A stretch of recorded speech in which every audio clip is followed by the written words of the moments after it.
له پاکستان څخه ډیر بد خبر او له افغانستان څخه ډیر ښه خبر هم دې ویډیو کې را سره وڅارئ. د پاکستان پوځ نن شنبې په یو خبرپاڼه کې وویل په شمالي وزیرستان کې له وسلوالو مخالفینو سره په نښته کې د یو جګپوړي افسر په ګډون 6 پاکستاني عسکر وژل شوي او 21 نور ټپیان شوي دي. د پوځ په وینا په وژل شویو کې د پوځ یو صاحب منصب محمد علي شوکت هم شامل دی. که څه هم په خبرپاڼه کې د برید کوونکو د هویت په اړه څه نه دي ویل شوي. پاکستان پوځیانو ته عموماً د هیواد په ناامانه سیمو په ځانګړې توګه په خیبر پښتونخوا کې د ټي ټي پي له وسلوالو سره په جګړو کې مرګ ژوبلې اوړي. بلوچستان په ګڼو سیمو کې د حکومت ضد تر ټولو فعاله وسلواله ډله ده. پاکستاني چارواکي ادعا کوي چې د تحریک طالبان پاکستان مشران په افغانستان کې د بریدونو پلانونه جوړوي. دا هغه ادعا ده چې طالبانو تل رد کړې ده.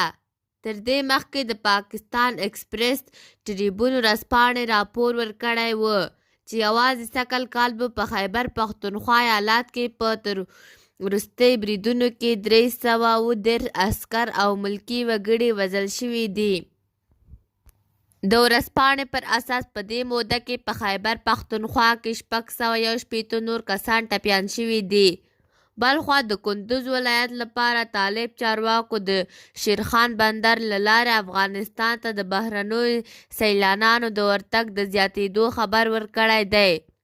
په کندوز کې د طالبانو د بهرنیو چارو ریاست د قونسلي چارو مسؤل حافظ عبدالله کورنیو رسنیو ته نن ویلي چې د روان لمریز کال له پیله د شیرخان بندر له لارې 650 بهرني سیلانیان چې د بېلابېلو هیوادونو وګړي دي تر اوسه افغانستان ته تللي او بېلابېلې سیمې یې کتلي دي. ویل شوي زیاتو سیلانیانو بدخشان او بامیان ولایتونه د خپل اصلي مقاصدو په توګه یاد کړي دي. په تیرو 3 کلونو کې چې طالبان بیا پر افغانستان ولکه ټینګه کړې امنیتي پیښې کمې شوې او دغه هیواد ته د خلکو تګ زیات شوی. خو لا هم ګڼ کسان په ځانګړي هغه افغانان چې په تیرو حکومتونو کې کار کړی په ډاډه زړه افغانستان ته د تګ اراده نشي